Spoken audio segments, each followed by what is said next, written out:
സഞ്ചാരം എന്ന് പറയുന്ന ആ ഒരു പ്രോഗ്രാമിന്റെ ഒരു ബാക്ക്ഗ്രൗണ്ട് വോയിസ് ആദ്യം ഒന്ന് അവതരിപ്പിക്കാം. യുക്രൈന്റെ തലസ്ഥാനമായ ഫ്രണ്ട്ഷിപ്പ് ഓഫ് നേഷൻസ് ആർച്ച് എന്ന മോണിമെന്റിന്റെ ചുവട്ടിൽ നിൽക്കുകയാണ് ഞാൻ. ഇന്ന് ഉച്ച കഴിഞ്ഞാണ് കീവിൽ വന്നിറങ്ങിയതെങ്കിലും ഇതിനകം ഒട്ടേറെ കാഴ്ചകൾ കാണാൻ സാധിച്ചു. അതിലൊന്നാണ് കീവ് മരുഭൂമി. മരുഭൂമിയിൽ ഒറ്റപ്പെട്ടു നിൽക്കുന്ന ഒരു ഒട്ടകത്തെ കാണാൻ സാധിച്ചു. ഒട്ടകത്തിന്റെ മുകളിലായി ഒരു പക്ഷി ഇരിപ്പുണ്ടായിരുന്നു. അതാണത്രേ ഒട്ടക പക്ഷി. ഇത് ചെയ്തതെന്ന് വെച്ച് കഴിഞ്ഞാല് സഫാരി ചാനലിൽ ഈ ബാക്ക്ഗ്രൗണ്ട് വോയിസ് ചെയ്യുന്നത് സന്തോഷ് ജോർജ് കുളങ്ങര സാർ ആണെന്നാണ് നമുക്ക് ഓർമ്മ വരുന്നത്. പക്ഷെ യഥാർത്ഥത്തിലുള്ള സന്തോഷ് ജോർജ് കുളങ്ങര സാറിന്റെ ശബ്ദം ഒന്ന് അനുകരിക്കുകയാണ്. അദ്ദേഹം താജ്മഹലിനെ പറ്റി വളരെ നല്ല രീതിയിൽ പറഞ്ഞ ഒരു സംഭാഷണമുണ്ട്. അത് നമുക്കൊന്ന് കേട്ടു നോക്കാം.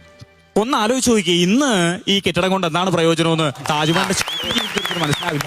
നിങ്ങൾ വിദേശത്ത് പോയിട്ടുണ്ടെങ്കിൽ നിങ്ങൾക്കത് മനസ്സിലാകും. കാരണം ഇന്ത്യക്കാരെന്ന പേരിൽ നിങ്ങൾക്കൊരു ആദരവ് കിട്ടുന്നുണ്ടെങ്കിൽ അതിലൊന്ന് ഈ താജ്മഹല. ഇതവിടെ പോയൊരാൾക്ക് മാത്രം മനസ്സിലാവുന്ന കാര്യമാണ്.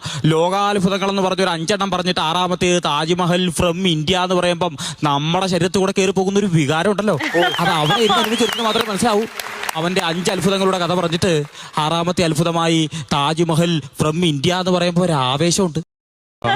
എന്താ ഇപ്പൊ പറയാ എന്ന് വെച്ച് കഴിഞ്ഞാൽ കഴിഞ്ഞ ഒരു വേൾഡ് കപ്പിലെ ടീമിലുണ്ടായിട്ട് നമുക്ക് കളത്തിലിറങ്ങാനൊന്നും സാധിച്ചില്ലായിരുന്നു. പക്ഷെ അപ്പോഴും നമ്മളിങ്ങനെ വിഷമിച്ച് ഇരുന്നെങ്കിൽ പോലും അന്നും ഇന്ത്യ വേൾഡ് കപ്പ് നേടിയപ്പോൾ നമുക്ക് ഒരുപാട് സന്തോഷം ഉണ്ടായിരുന്നു. അപ്പൊ അതേപോലെ തന്നെ ഈ ഒരു വേൾഡ് കപ്പിൽ ഒരു പ്ലെയർ ഓഫ് ദ ടൂർണമെന്റ് ആവാൻ സാധിച്ചതൊക്കെ എനിക്ക് ഒത്തിരി സന്തോഷമുള്ളൊരു കാര്യമാണ്. എല്ലാവരും ഒരുപാട് ഇഷ്ടമാണ് കേട്ടോ. പക്ഷെ അഭിഷേക് ശർമ്മയും ഇഷാനും ഒക്കെ നമ്മളെ ഒരുപാട് സപ്പോർട്ട് ചെയ്യുന്നുണ്ട്. അവര് നമ്മള് പൊതുവെ ഉള്ളവരൊക്കെ പറയും നമ്മൾ 3 പേരും തമ്മിലാണ് മത്സരം എന്നൊക്കെ പറയും. പക്ഷെ അങ്ങനെയൊന്നുമില്ല. എല്ലാവരും ടാലന്റിനെ അപ്രീഷിയേറ്റ് ചെയ്യുന്നവരാണ്, ടാലന്റിന് ഒരു പുതുമ കൊടുക്കുന്നവരാണ്. ഈ അപ്പച്ചനാണല്ലോ കൂടുതൽ പ്രോത്സാഹനം.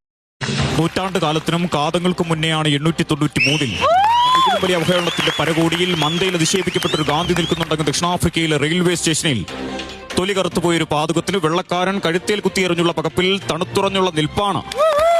ഇട്ടെറിഞ്ഞ് നാട്ടിലേക്ക് ഓടുന്നതിന് പകരം ആ നാട്ടിലെ കർത്തവന് വേണ്ടി കൊടിപിടിക്കാൻ ഉറച്ചു തീരുമാനിച്ചൊരു ചരിത്ര നിമിഷം. ആ ദൗത്യമാണ് മോഹൻദാസ് കരംചന്ദ് എന്നൊരു കേവല മനുഷ്യനെ മഹാത്മാവാക്കി മാറ്റിയത്, ഒരു മഹാരാജ്യത്തിന് മുകളിൽ മാമരം പോലെ പടർത്തിയത്. ആ പടർച്ചയിൽ അസഹിഷ്ണുത കൊണ്ടൊരു വർഗീയ തെമ്മാടി വെടിവെച്ചില്ലാതാക്കി പല പതിറ്റാണ്ടുകൾക്ക് ഇന്ത്യൻ മതേതര ജനാധിപത്യ മൂല്യങ്ങളുടെ അടിയാഴത്തിൽ ഇങ്ങനെ ആഞ്ഞുറഞ്ഞു നിൽക്കുകയാണ് ഗാന്ധി ഓർമ്മ.